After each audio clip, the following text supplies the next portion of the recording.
What's up? Big Kirk 916. Positivity, motivation. Never settle for average. You know, we do it over here. Go to bigkirk916.com. Pick up some merch. Represent. And share the channel, man. Subscribe and share the channel. Hit that subscribe button. Have you guys ever thought about why the United States and the propaganda machine is always looking for a causation for war?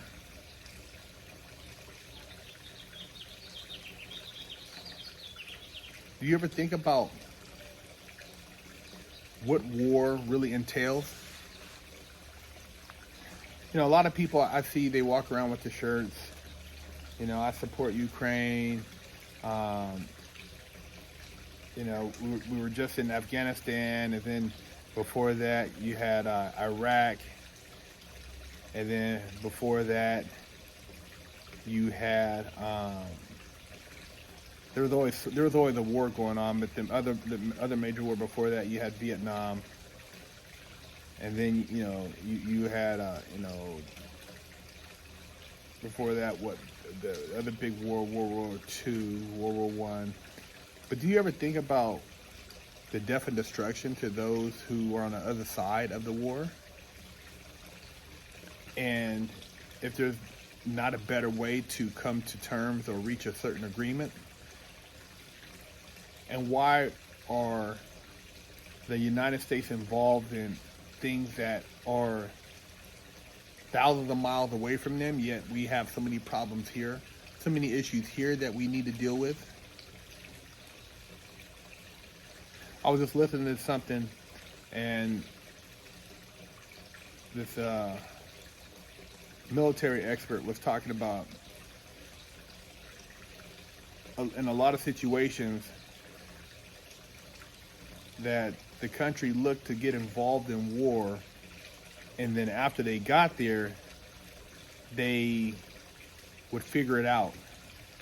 There really was no plan as far as an exit once they entered. It was just getting there. And then how much money was involved in that war, dropping bombs, destruction, and then the rebuild, and then the economic infrastructure that benefits those who destroyed everything. And then you have all the loss of lives. See, most people in America never had a war. Well, there's never been nothing here domestically, so people don't understand what it's like to walk by buildings that's been hit by missiles or bombs dropped on them. Or for there to be an airstrike, you got to hide in some bunker or underground facility to hope that you can make it through. Or people running down the street getting shot, like, what's going on, happened in Haiti and other parts of the world, Sudan, Libya, things that have happened in parts of Nigeria. We just look at it on TV and think, oh well, that's war. I think if people really took the time and questioned a lot of these things and held the people in office more accountable, we could really change the world for a better place. But that makes no money. Peace doesn't make money. And whenever you have war, you have consolidation. It's like you blow something up, and then you basically put your arms around it, and then it comes back into one. And at the end of the day, if you think that war is actually helping the people you're trying to, you think you're trying to free, it's not about that. It's about a resource. It's about some type of control of wealth. That's all war is, man. All the wars were about consolidating power, controlling wealth. And people who a lot of times are on the opposing side, most people for the most part just want freedom. They want to be able to make their own choices. They don't want to be told by government, you know, how many loaves of bread they can buy, or what time you can go outside, or, you know, where you could shop. People want freedom. At the end of the day, freedom to choice. The only war I see is when people are going after young children who are defenseless, who deserve to be protected and given an opportunity to live a good life. Evil adults who prey on innocent life just in general got what they have coming to them. But war is a byproduct of greed, and as long as you have people in power who are being controlled by a military-industrial complex that cares nothing about the lives of those on the opposing side, you will continue to have wars.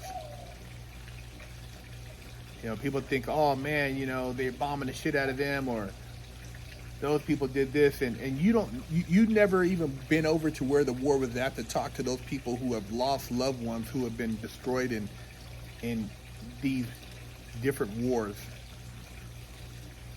Most people have never even talked to anybody who's been in a war period. Most of these young people never talked to a Vietnam veteran or anybody who was in World War II. Most of those people, you know, they're in their elderly age, and they're not, you know, getting a platform to share their stories. But when you talk to those people who have been through those situations, it's horrifying.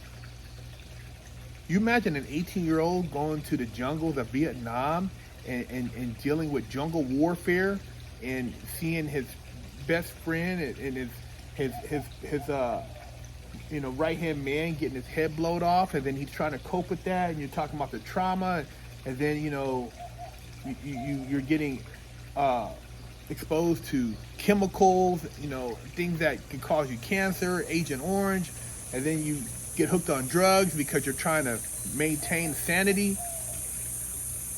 Or somebody who served in Afghanistan and was dealing with a IED, and it just blew up in front of them. I think that's what it's called. But, you know, these bombs that are detonated and they lose their whole platoon. You have no idea. But yet you're like, oh, I'm behind this. What are you behind? What do you know? What do you really understand? And what do you know about the politics and the history of these places? We get involved in a lot of these countries, whether they're in Europe or the Middle East, and they have different religious beliefs, and we're saying, oh, ours is better, you know, we're going to tell you to do ours. And what are we doing, man? What is really the end game? I'm no military expert, but I'm just talking about life in general.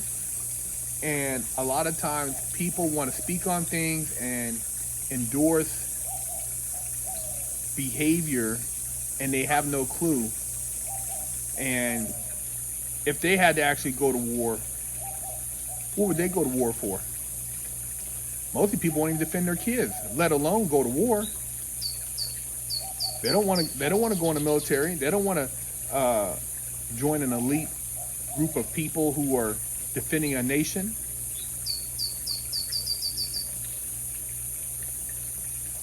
Got to think about these things sometimes, man. You know, I don't know, I just reflect on them and think like, wow, when you start looking at how all these things built up, what caused this whole debacle in the first place? What was the straw that broke the camel's back that led to this whole situation in, you say, for instance, in Ukraine? You know, what led to that? What's the move that pushed it over the edge? And was it incentivized?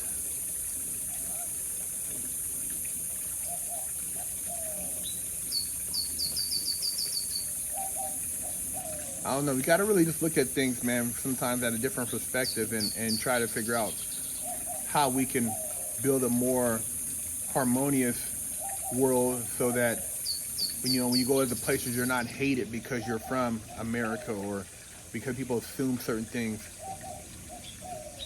Perception it's a mug, man. I'm telling you.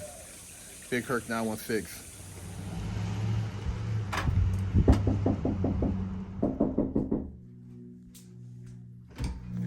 Hello, my name is Big Herc 916, and I'm with the Wash Your Ass Committee, and I'm traveling across America helping people wash their ass and get their booty holes clean.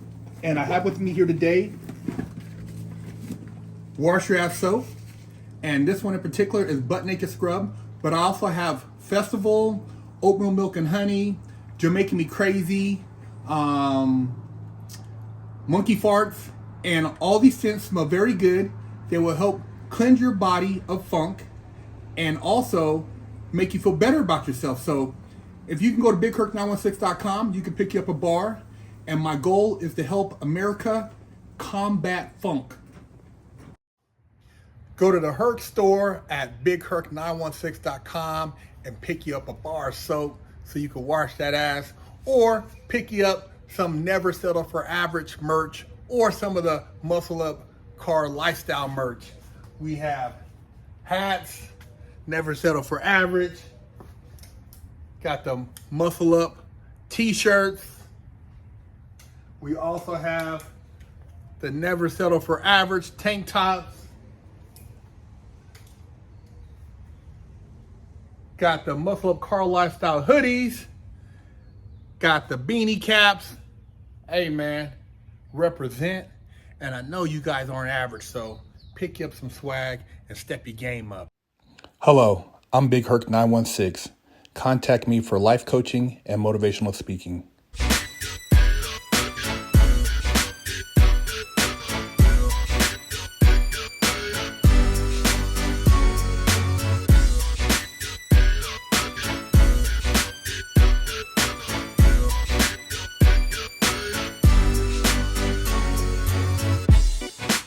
Lockdown's over. Get your yard time in. Exclusively at FreshOutSeries.com.